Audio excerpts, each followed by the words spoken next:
கர்த்தருடைய பரிசுத்த நாமத்திற்கு மகிமை உண்டாகட்டும். கிறிஸ்துவுக்குள் அருமையான தேவனுடைய பிள்ளைகளே, ஆண்டவராகிய இயேசு கிறிஸ்துவின் ஈடு இணையற்ற நாமத்தினாலே உங்களை அன்போடு கூட நாங்கள் வாழ்த்தி வரவேற்கிறோம். இந்த நாளிலே அருமையான தேவனுடைய பிள்ளைகளே, சுதந்தரிப்போம் வாருங்கள் இந்த நிகழ்ச்சிக்கு ஒரு சின்ன ஆதாரமாக ஒரு வார்த்தையை உங்களோடு நான் பகிர்ந்து கொள்ளப் போகிறேன். 1 பேதுருவின் புஸ்தகம் 3ஆம் அதிகாரம் 9ஆம் வசனத்தை நான் வாசிக்கிறேன்.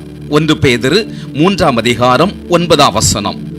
தீமைக்கு தீமையையும் உதாசீனத்துக்கு உதாசீனத்தையும் சரி கட்டாமல் அதற்கு பதிலாக நீங்கள் ஆசீர்வாதத்தை சுதந்தரித்து கொள்ளும்படி அழைக்கப்பட்டவர்கள் என்று அறிந்து ஆசீர்வதியுங்கள்.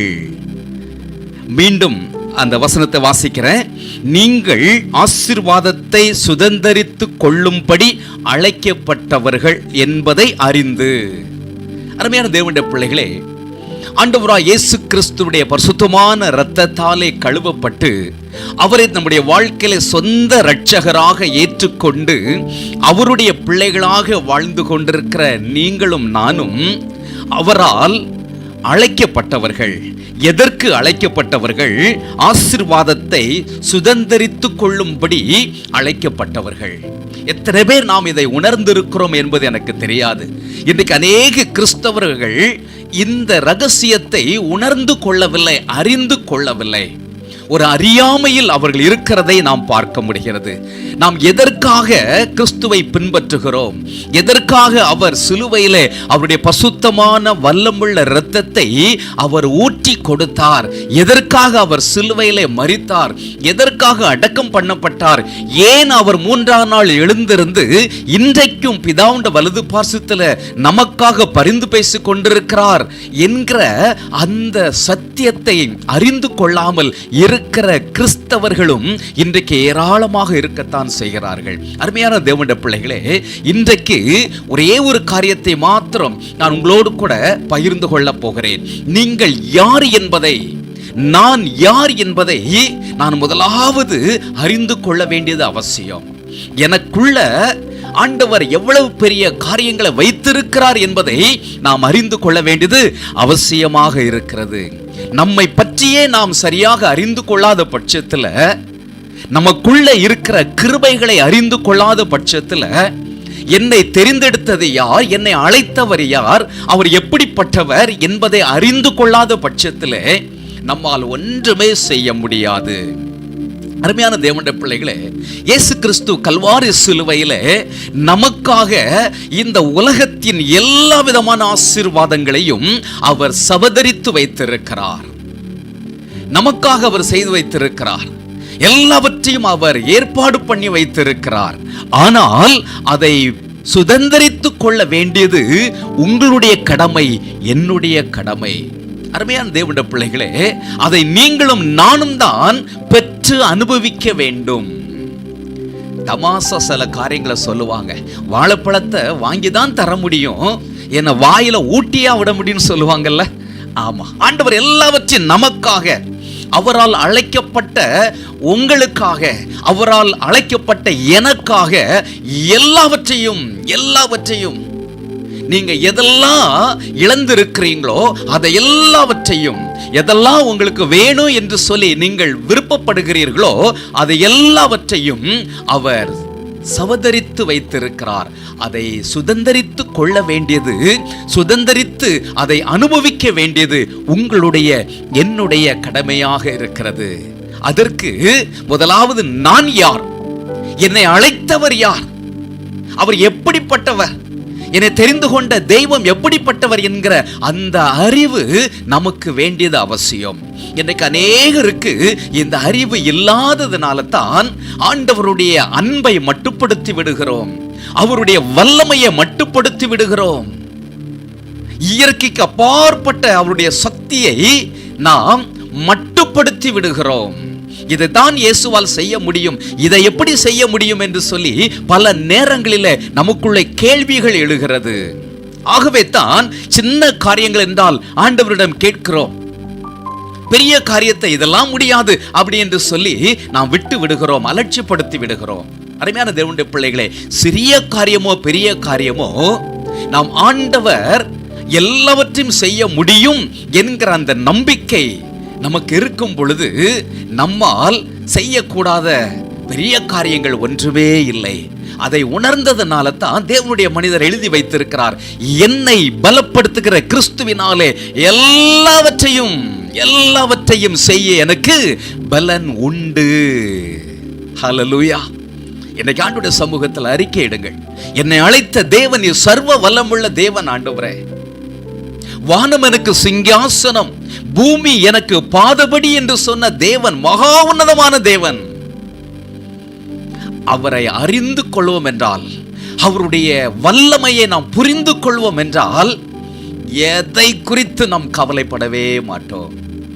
என் தேவன் எனக்காக யாவற்றையும் செய்து முடிப்பார் என்கிற அந்த தைரியத்தில் நாம் முன்னேறி செல்வோம். இன்றைக்கு அநேகருக்கு நம்முடைய ஆண்டவரை குறித்த, அவருடைய வல்லமையை குறித்த ஒரு தெளிவு, ஒரு நல்ல ஒரு அறிவு இல்லாததுனால தான் பல காரியங்களை குறித்து கலங்குகிறோம், பயப்படுகிறோம், திகைக்கிறோம். அருமையான தேவனுடைய பிள்ளைகளே, தகப்பனுடைய பலத்தை அறிந்து கொண்ட ஒரு பிள்ளை தகப்பன் கூட இருக்கும் பொழுது எதை குறித்தும் பயப்படாது. எங்க அப்பா கூட இருக்கிறாரு, எங்க அப்பா என் கை எங்க அப்பா பிடிச்சிருக்கிறாரு, எங்க அப்பா என் கூடயே இருக்கிறாரு அப்படின்னு சொல்லி அந்த குழந்தை பயப்படாது. அதே போலதான் என்னை அழைத்த தேவன், என்னை சுதந்தரிக்கும்படி அழைத்த தேவன், சுதந்தரிக்கும்படி என்னை தெரிந்து கொண்ட தேவன், அவர் சர்வ வல்லமுள்ள தேவன்.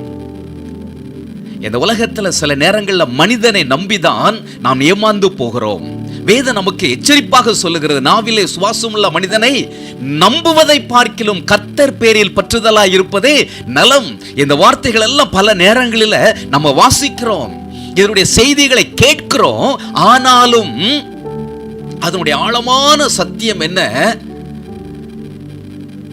மனுஷனை நம்பக்கூடாது அப்படிங்கிற அந்த சத்தியத்தை நம்ம மறந்து போயிட்டு அந்த மனுஷனைத்தான் நம்பி நம்பி நம்பி ஏமாந்து போகிறோம். அருமையான தேவனுடைய பிள்ளைகளே, மனிதனை நம்பி ஏமாந்து இருக்கிறீர்களா? மனிதனை நம்பி ஏமாற்றப்பட்டு இருக்கிறீர்களா? மனிதனை நம்பி எல்லாவற்றையும் இழந்திருக்கிறீர்களா? ஐயோ, இவரை நம்பி இருந்த எல்லாம் போயிடுச்சு, அப்படிப்பட்ட சூழ்நிலை இருக்கிறீங்களா? இன்றைக்கு ஆண்டவரை நம்புங்கள், அவருடைய வார்த்தையை நம்புங்கள். ஏனென்றால் நமக்கு வாக்கு கொடுக்கிற தேவன், நம்மை சுதந்திரிக்கும்படி அழைக்கிற தேவன், அவர் சாதாரண ஒரு மனிதனைப் போல, நாவிலே சுவாசம் உள்ள மனிதனைப் போல அல்ல. அவர் சொல்லியும் செய்யாதிருக்கிற தேவன் அல்ல, அவர் வசனித்தும் நிறைவேற்றாதிருக்கிற தேவனும் அல்ல. அவர் சொன்னால் அதை நிச்சயமாக நிறைவேற்றுவார். அவர் வாக்கு கொடுத்து வாக்கின் படியே நிறைவேற்றுகிற தேவன். அன்றைக்கு இஸ்ரவேல் ஜனங்களுக்கு அவர் வாக்கு கொடுத்தார், அந்த வாக்கை அவருடைய கரத்தினால் நிறைவேற்றினார் என்று சொல்லி வேதம் சொல்லுகிறது. வெறும் வார்த்தையில சொல்லிட்டு போவதல்ல. மனிதன் சொல்லுவான், அவன் பிராமிஸ் பண்ணுவான், வாக்கு கொடுப்பான். ஆனால் அடுத்த நாள் அவனுக்கே ஒரு கஷ்டம் வரும் பொழுது, மன்னிச்சிருங்க, சாரி, நான் அன்னைக்கு சொன்னேன் ஆனா இன்னைக்கு முடியாது, நான் அன்னைக்கு சொன்னேன் ஆனா இன்னைக்கு எனக்கே கஷ்டமா இருக்குது, என்னாலே முடியாது, நானே பெரிய பாரத்தோடு இருக்கிறேன் அப்படின்னு சொல்லி கை கழுவி விட்டு விடுவார்கள். ஆனால் வாக்கு கொடுக்கிற தேவன், வாக்கு கொடுத்த தேவன் அவருடைய வாக்கின்படியே எள்ளளவும் பிசகாமல் அவர் நிறைவேற்றுகிற தேவன். இஸ்ரவேல் ஜனங்களுக்கு வாக்கு கொடுத்தார், அந்த வாக்கை அவருடைய கரத்தினால், அவருடைய வல்லமுள்ள கரத்தினால் அவர் நிறைவேற்றினார். அருமையான தேவனுடைய பிள்ளைகளை, இந்த வசனம் சொல்லுகிறது, நீங்கள் ஆசீர்வாதத்தை சுதந்தரித்துக் கொள்ளும்படி பட்டிருக்கிறவர்கள் என்று அறிந்து ஆசீர்வதியுங்கள். நீங்கள் ஆசீர்வாதத்தை சுதந்தரிக்கும்படி அழைக்கப்பட்டவர்கள் என்று அறிந்து மற்றவர்களை ஆசீர்வதியுங்கள் என்று சொல்லப்பட்டிருக்கிறது. நாமும் ஆசீர்வதிக்கப்பட்டிருந்தால் தான் மற்றவர்களை ஆசீர்வதிக்க முடியும். இன்றைக்கு ஒரே ஒரு வேதத்திலிருந்து ஒரு சம்பவத்தை ஒரு 5 நிமிடம் உங்களோடு கூட நான் பகிர்ந்து கொள்ள போகிறேன். சரிதானா? என்னோடு கூட நியாயாதிபதிகளின் புஸ்தகம் 4ஆம் அதிகாரத்தை நீங்கள் எடுத்து வைத்துக் கொள்ளுங்கள். அருமையான தேவனுடைய பிள்ளைகள், இந்த 4ஆம் அதிகாரத்தில் ஏகூத் என்கிற நியாயாதிபதி, இஸ்ரவேல் ஜனங்களை நியாயம் விசாரித்த 2வது நியாயாதிபதி மரணம் அடைந்து விட்டார். அந்த நாட்களிலே இஸ்ரவேல் ஜனங்களை நியாய விசாரிப்பதற்கு ஆட்கள் இல்லாத பட்சத்தில் அவர்கள் மீண்டும் ஆண்டவருக்கு விரோதமான பாவங்களை செய்து ஆண்டவரை விட்டு பின்வாங்கி போய்விட்டார்கள். இந்த நாட்களிலே கானானிய ராஜாவாகிய யாபின் என்கிற மனிதன் இவர்களை 20 ஆண்டு காலங்கள் கொடுமையாக அவர்களை ஒடுக்குகிறான். அந்த அதிகாரத்தை இங்கு வாசித்து பார்த்தால் தெளிவாக புரியும். இந்த யாபின் ராஜாவுடைய சேனாபதி சிசேரா என்கிற மனிதன் மிகவும் கொடூரமான ஒரு சேனாபதி. அவன் இஸ்ரவேல் ஜனங்களை கொடுமையாக 20 ஆண்டுகள் ஒடுக்குகிறார்கள். இப்படிப்பட்ட சூழ்நிலையில ஆண்டவரை நோக்கி பார்க்கிறார்கள். வேதத்துல எப்பொழுதெல்லாம் இஸ்ரவேல் ஜனங்கள் ஆண்டவரை நோக்கி பார்த்தார்களோ அந்த நேரத்தில் ஆண்டவர் இறங்கி வந்து அவர்களை விடுதலை செய்திருக்கிறார். எப்பொழுதெல்லாம் ஆண்டவரை நோக்கி அவர்கள் கெஞ்சினார்களோ அப்பொழுது இவர்களை ரட்சிப்பதற்காக ஒரு இரட்சகனை ஆண்டவர் எழுப்பி இருக்கிறதை நான் வேதத்தில் வாசிக்க முடிகிறது. ஏனென்றால் அவருடைய ஜனங்கள் இன்னைக்கு நீங்களும் நானும் ஆண்டவருடைய சமூகத்தில் மனத்தாழ்மையோடு கூட நாம் வரும் பொழுது ஆண்டவர் நம்மை கண்ணோக்கி பார்க்கிற தேவனாக இருக்கிறார். நம்மை அலட்சியப்படுத்த மாட்டார். மனத்தாழ்மையோடு கூட ஆண்டவருடைய சமூகத்தில் வரும் பொழுது நம்முடைய ஜெபங்களை அவர் கேட்கிற தேவனாக இருக்கிறார். அன்றைக்கு இஸ்ரவேல் ஜனங்களுடைய ஜெபங்களை அவர் கேட்டு தெபோராள் என்கிற ஒரு நியாயாதிபதியை எழுப்பினார். ஒரு பெண் நியாயாதிபதியை ஆண்டவர் எழுப்புகிறார். அருமையான தேவனுடைய பிள்ளைகளே, இந்த யாபின் இஸ்ரவேல் ஜனங்களை ஒடுக்கி ஆளும் பொழுது ஆண்டவர் இஸ்ரவேல் கோத்திரத்தில் நப்தலி கோத்திரத்தில் இஸ்ரவேல் ஜனங்களுக்குள்ள நப்தலி கோத்திரத்திலிருந்து ஒரு மனிதனுக்கு ஆண்டவர் வாக்கு கொடுக்கிறார். என்ன வாக்கு? அதை வாசிக்கிறேன். 4ஆம் அதிகாரம் 7ஆம் வசனம். நான் யாபீனின் சேனாபதியாகிய சிசேராவையும் அவன் ரதங்களையும் அவன் சேனையையும் கீசோன் பள்ளத்தாக்கிலே உன்னிடத்திற்கு வர இழுத்து அவனை உன் கையில் ஒப்பு கொடுப்பேன் என்று இஸ்ரவேலின் தேவனாகிய கர்த்தர் உனக்கு கட்டளையிடவில்லையா என்று சொல்லி அங்க தெபோராள் சொல்லுகிறாள். ஆண்டவர் உனக்கு கட்டளையிட்டு இருக்கிறாரே, உன்னை யாபீனுக்கு விரோதமாக யுத்தம் செய்வதற்கு ஆண்டவர் அழைத்து இருக்கிறாரே, உன்னை தெரிந்தெடுத்திருக்கிறாரே, பாராக்கே நீ சும்மா இருக்காத, நீ எழுந்து வா என்று தெபோராள் பாராக்க உசுப்பி விடுகிறாள். ஏனென்றால் ஏற்கனவே இந்த பாராக்குக்கு ஆண்டவர் வாக்கு கொடுத்திருக்கிறார். அந்த சிசேராவை உன் பக்கமா இழுத்து கொண்டு வருவேன், சண்டைக்கு அவனை கூட்டிட்டு வருவேன், கூட்டிட்டு வந்து உன் கையில ஒப்பு கொடுப்பேன்னு சொல்லி ஆண்டவர் வாக்கு கொடுத்திருக்கிறார். வாக்கு கொடுத்த தேவன் சாதாரணமான மனிதனா இல்ல, செங்கடல் 2ஆக பிளந்த தேவன், அந்த எகிப்தில் அற்புதங்களையும் அடையாளங்களையும் செய்த தேவன், பார்வோன் ராஜாவையும் அவருடைய சேனைகளையும் மடங்கடித்த தேவன், இயற்கைக்கு அப்பாற்பட்ட காரியங்களை செய்த தேவன், வனாந்தரத்திலே குறைவின்றி போஷித்த தேவன், அந்த அற்புதங்கள் எல்லாம் ருசித்த இந்த ஜனங்களுடைய மத்தியிலிருந்து இந்த பாராக்குக்கு ஆண்டவர் அழைப்பு கொடுக்கிறார். யாபீனை உன் கரத்துல ஒப்பு கொடுப்பேன். ஆனா இந்த பாராக்கு புறப்பட்டு போகவில்லை. சுதந்திரிப்பதிலே அவன் கவலையினமாக இருக்கிறான். நான் உனக்கு சுதந்திரத்தை தருவேன் என்று ஆண்டவர் சொல்லுகிறார். உனக்கு வெற்றியை தருவேன், உன் கையில் அவனை ஒப்பு கொடுப்பேன் அப்படின்னு ஆண்டவர் வாக்கு கொடுத்துட்டார். ஆனா அந்த வாக்க நம்பி அவன் புறப்படாமல் இருக்கிறான். அந்த நேரத்தில் தெபோராள் இதை ஞாபகப்படுத்தி, ஆண்டவர் உனக்கு கட்டளையிடவில்லையா, நீ புறப்பட்டு போ என்று சொல்லும் பொழுது அதற்கு பாராக் என்ன சொல்லுகிறான் பாருங்கள். நீ என்னோடு கூட வந்தால் போவேன், என்னோடு கூட வராவிட்டால் நான் போக மாட்டேன். அந்த நியாயாதிபதியாகிய தெபோராளை பார்த்து சொல்லுகிறான், நீங்க என் கூட வந்தா நான் போவேன். அருமையான தேவனுடைய பிள்ளைகளே, ஆண்டவர் கூட வந்தா போவேன்னு சொல்லணுமா? ஒரு சாதாரண ஒரு நியாயாதிபதி, பெண் நியாயாதிபதி கூட வந்தா நான் போவேன்னு சொல்றான் இந்த பாராக். ஆண்டவருடைய வார்த்தையை அவன் நம்பவில்லை. எத்தனை முறை ஆண்டவர் வாக்கு கொடுத்து நம்பாம இருந்திருக்கிறீங்க? யோசித்து பாருங்க. ஆண்டவர் வாக்கு கொடுத்துட்டாருன்னா அந்த வாக்கை பிடித்துக் கொள்ளுங்கள், அந்த வாக்கை பிடித்து ஜெபம் பண்ணுங்கள், அந்த வாக்கை பிடித்துக் கொண்டு முன்னேறி செல்லுங்கள். சுதந்திரிப்பதற்கு அசதியாக இருக்க வேண்டாம். வாக்குத்தத்தம் பண்ணினவர் வாக்கை நிறைவேற்றுகிற தேவன். அவர் தருவேன் என்றால் தருவார். இப்போ அடுத்தது இந்த தெபொராள் சொல்லுகிறா, நான் கண்டிப்பா வருகிறேன் பாரே, கானா இந்த கிடைக்கிற இந்த வெற்றி ஒரு பெண்ணுக்கு சேரும் என்று சொல்லிவிடுகிறாள்.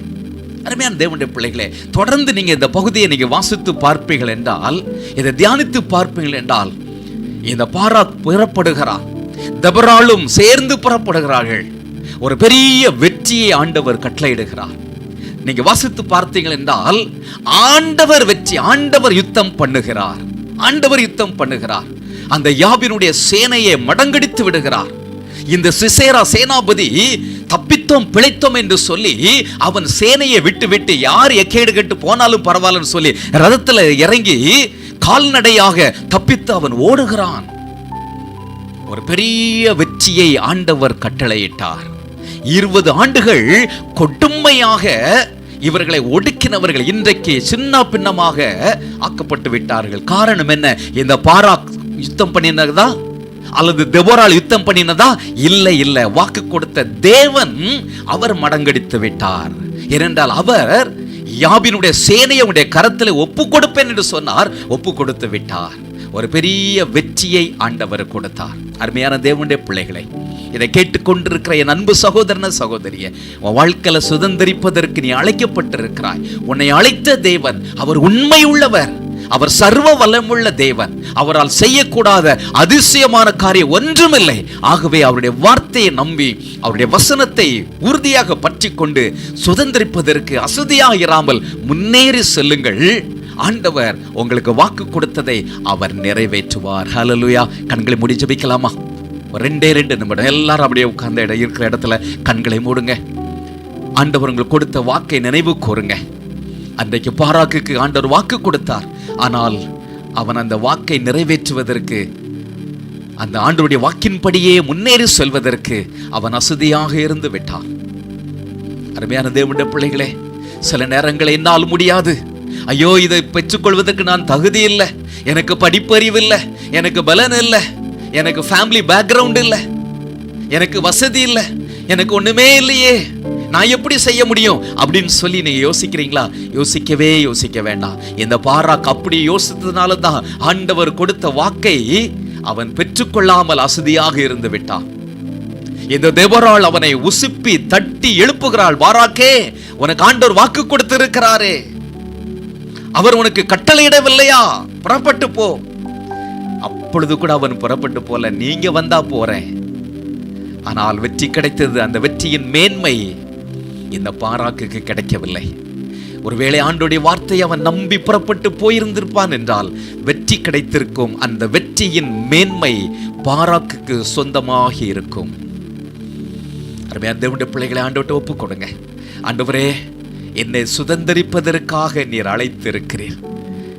சுதந்திரிப்பதற்காக அழைத்திருக்கிற தேவன், அந்த அழைப்பை கொடுத்திருக்கிற தேவன் நீ சர்வ வல்லமுள்ள தேவன். பல நேரங்களிலே உங்களுடைய வல்லமையை நான் மட்டுப்படுத்தி இருக்கிறேன் என மன்னிங்க ஆண்டவர் என்று சொல்லி கேளுங்கள். ஆண்டவர் உங்களை ஆசீர்வதிப்பார். மகா இரக்கமும் கிருபையும் அன்பும் நிறைந்த எங்கள் பரம தகப்பனே, நாங்கள் உமக்கு நன்றி சொல்லுகிறோம். எங்களை அழைத்த தேவனீர் உண்மை உள்ளவர். ஆண்டவரே, ஆசீர்வாதத்தை சுதந்திரித்து கொள்ளும்படிக்கு நீர் எங்களை அழைத்திருக்கிறீர். உமக்கு ஸ்தோத்திரம் அப்பா.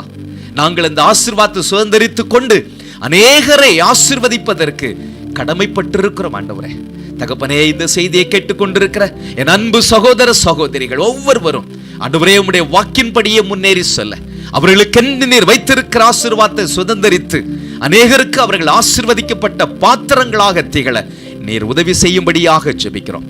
தொடர்ந்து இருக்கிற ஜெப வேளையும் பொறுப்படுத்திக் கொள்ளும். இயேசு கிறிஸ்துவின் நாமத்தில் ஜெபிக்கிறேன் எங்கள் ஜீவனுள்ள பரமபிதாவே, ஆமென்.